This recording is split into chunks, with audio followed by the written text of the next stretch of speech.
Bloomberg Audio Studios. Podcasts, radio, news.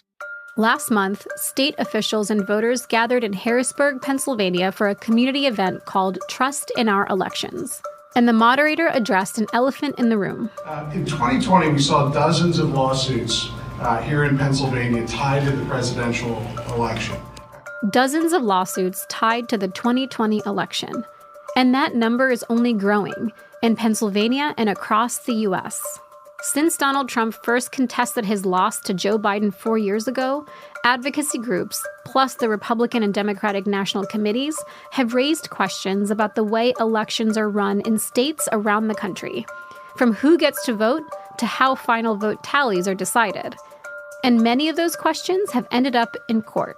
So the moderator at that Pennsylvania event wanted to know, how unusual was that, and has that changed the role that the courts play in our elections? Here's what Judge Robert Gracie, a former appellate court judge in the state, had to say. Unusual would be an understatement. Today on the show, we explore the role courts are already playing in the 2024 presidential election. I'm joined by Bloomberg reporter Zoe Tillman, who spent the past months researching what the courts are weighing right now and how those cases could impact who can vote and how their votes can be counted. From Bloomberg's Washington Bureau, this is the Big Take DC podcast. I'm Saleha Mohsin. Zoe Tillman covers the intersection of law and politics for Bloomberg News. Heading into this election year, she wanted to keep track of all the election-related litigation. It started as just a reporting tool for me. Yeah. And then when the editors learned I was putting all this data in a spreadsheet, it was like, let's do something with this? And I was like, sure. The thing that lives in my brain all the time. Zoe identified 165 lawsuits filed since the start of 2023, challenging nearly every dimension of this year's presidential election. That doesn't include redistricting cases or lawsuits about what issues can go on the ballot. These are just cases that deal with how voting will happen and how the outcome will be finalized. More than half of those cases were filed in the 7 swing states that could decide the election. Zoe told me that there's always some amount of litigation leading up to an election, but this year is different when it comes to the number and scope of the cases. And she says all this was kicked off 4 years ago during one of the more complicated elections in U.S. history. 2020 really upended what we would consider to be a normal amount of litigation and how much an election should wind up in court. 4 years ago, voting was uniquely difficult. The pandemic meant many states were on lockdown, and a record number of Americans wanted options to mail in their ballots or vote early. States and counties adjusted their typical voting procedures accordingly. And that was spurring all kinds of legal action over whether they could do that, how that would work, are they doing enough? And I think it really adjusted the mindset of people who work in this space, as well as the general public, as far as the role that courts could play ahead of November in shaping the total experience of voting, where you cast your ballots, what happens if you put your ballot in the mail and there's a mistake? Do you get a chance to fix it? All of that suddenly bubbled up, and it was up to judges to make these decisions. Fast forward 4 years, and what we've seen is sort of an extraordinary increase in what we would have normally seen before the pandemic. It was not normal to see this volume and this breadth of legal action ahead of November. So in your research, you have broken these election cases down into 4 categories. Can you walk me through what those are? Yes. So first and foremost, who can vote? Okay. So that's a big question. Big question. What are the lawsuits that are being raised there? What you might normally think of when you think about who can vote, who is eligible. You know, we know you have to be a certain age. You need to live in the place where you're voting for local officials, these basic questions. There are still fights over, for instance, what happens if you've had a felony conviction on your record?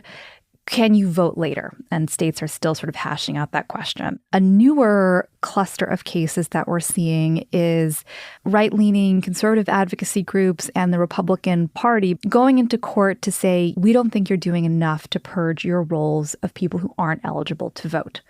States have been defending against these claims, saying we use practices that have been standardized over the years, that are in compliance with federal law. And sort of the overarching context of these cases is contributing to this idea that there is just something wrong with how elections are happening. Okay, so that's who can vote. What's next on the list of categories? So the next very, small question is, how do you vote? All right, so that's absentee voting, whether people should be allowed to drop a ballot in the box, that sort of thing. Exactly. Everything around the process of voting. Can you register online? Do you need a witness when you send in your registration application? Do you need to show certain types of IDs? Are certain types of IDs not okay? Every facet of once you're, presumably eligible to vote, what does the experience look like for you getting your ballot cast? Okay, and what's the next category? The next category, and this one, cases tend to get more into the weeds, but it's critical, which is which votes count. Shouldn't everyone's votes count? I'm all about the franchise, but there are a lot of state laws about what makes for a valid ballot. So, for instance, a big fight in Pennsylvania right now is there's a law in the books in Pennsylvania that says if you've put your absentee ballot package in the mail, there's a certificate on the envelope that you have to sign and date. And if you forget to date it, that ballot can't be counted. The Republican Party and conservatives generally favor more restrictive practices when it comes to absentee voting. The common theme that we hear coming out of the right is that absentee voting, because you're no longer within the confines of a physical space to cast your ballot, couldn't this open the door to interference, fraud, tampering?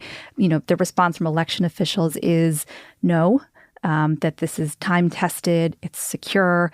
People have been voting absentee for hundreds of years. There were examples from the Civil War. When soldiers were out in the field, they arranged for them to cast ballots and get those back to the precincts. So we're seeing these fights over things that seem so, to a normal person, sort of insignificant or ministerial. If my ballot arrives on time, why does it matter what date I've put on the envelope? So you've walked me through the first few categories: who can vote, how people can vote, and which ballots count. What's the final one? Final one is who wins. How do we decide? We'll be back in a moment.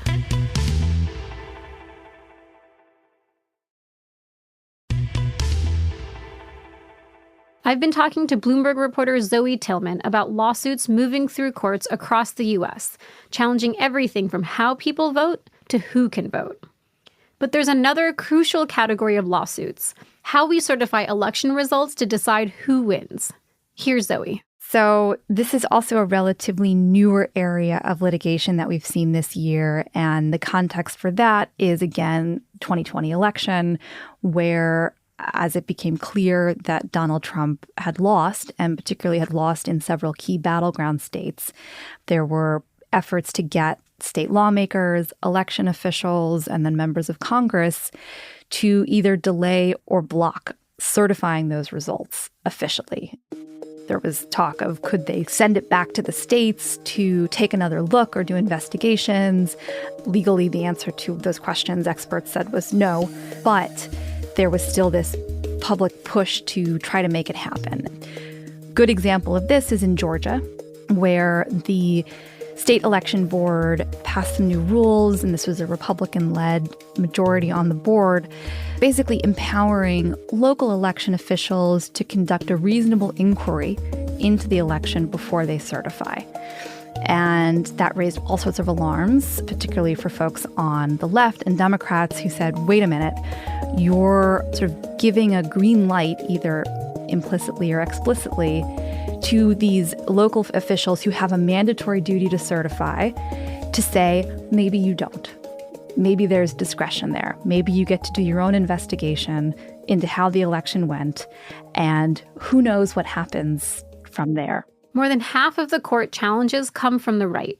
For the most part, they're seeking to tighten the rules around voter eligibility, absentee voting, and vote counting. The left is challenging laws that they believe restrict access to voting or increase the chances of people's votes not counting. Zoe, what have election experts had to say about the increasing role that courts are playing in politics? They don't love it. Courts are not supposed to decide elections. Courts are not really supposed to play a big role in choosing our elected leaders. It's for the voters to decide. And I think for a lot of people, 2000 was a big inflection point when we had the Supreme Court coming in the fight over a very small margin of votes in Florida and basically deciding who won the White House. There's a lot of concern that that's the direction we're headed in now. So far, for all the cases working their way through courts, there's been mixed success. The RNC, for example, won an order limiting voter ID options for college students in North Carolina. But just this week, Georgia judges blocked a rule that would require ballots to be hand-counted and declare that county election officials have a mandatory duty to certify results. A lot of the cases are still pending, and Zoe says judges are aware that any cases left unsettled by Election Day have the potential to upend voting processes. In some cases, courts are trying to fast-track the suits in the hopes of settling them before November 5th. So we expect resolutions in some of those cases, but in a lot of them, especially ones that were filed later in the summer, early fall, asking really big questions like, are states doing enough to maintain their voter rolls? There's little to no chance that a judge is going to rule on those before the election. So what's the point? Is it just to get people's attention? Critics would say, yes, that these are just messaging exercises. I spoke with one of the lawyers who heads up voting rights issues for the American Civil Liberties Union, who said to us, it's not about winning or losing. It's not about the outcome. It's just part of messaging. And of course, the Republican Party and folks on the right would say, we're filing these cases to see them through. I think they would dispute that they're not filing these in good faith. But I think it's accurate to say that we're seeing a lot of cases being filed late in the game. So I think it does raise the question of, is it a long game or is there some short-term purpose achieved by doing this, even if you're not getting a ruling before November 5th? Whether the majority of these cases are settled by Election Day or not, Zoe says just raising these questions alone can stoke uncertainty about the outcome of the election.